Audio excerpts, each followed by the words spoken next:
Orang yang paling berbahaya di suatu ruangan itu bukan orang yang paling pinter, tapi orang yang paling nggak butuh, atau orang yang tidak terlihat seperti ada kepentingan, orang yang paling misteri. Yang namanya itu power, ya power itu bukan soal kapasitas kalian atau lu punya berapa banyak duit.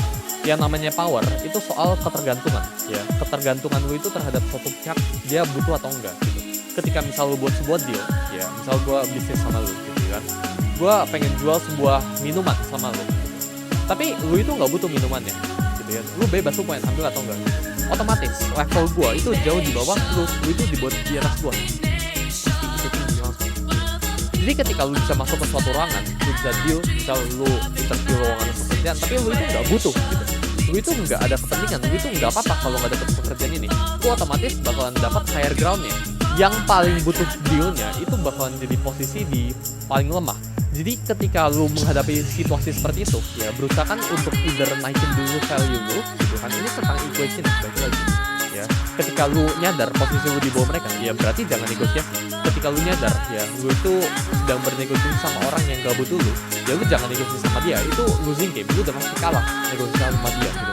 Itu pasti bad deal sama dia. Jadi yang lu bisa lakuin apa? Lu harus naikin dulu value lu, gitu kan. Sampai di tahap dimana orang itu yang butuh lu. Dan orang itu yang reach lu.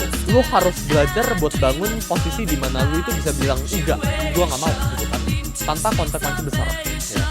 Ini orang-orang di luar sana ya merasa mereka itu bebas, merasa mereka itu punya power. Tapi mereka itu ada beberapa offer ya, orang-orang di luar sana yang kalau ayo ke tempat ini, mereka itu nggak bisa bilang enggak, mereka harus siap bos. Nah itu bukan sebuah kebebasan, itu bukan sebuah power.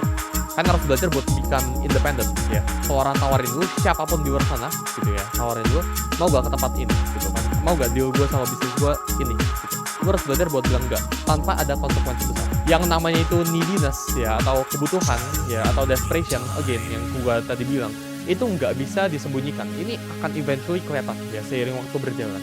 Jadi ketika lu punya neediness ya, jangan berusaha buat sembunyikan, tapi instead tutup aja neediness itu dengan punya naikin value diri lu. Pelajaran yang ke-10 ya, lu belajar 100 kali lipat lebih banyak dari pengalaman daripada di buku, di podcast, atau ngobrol sama orang. Maksudnya kayak gimana? Jadi ketika gue dulu ya, gue nganggap gue itu bisa belajar melalui buku dan sebagainya. Memang itu membantu.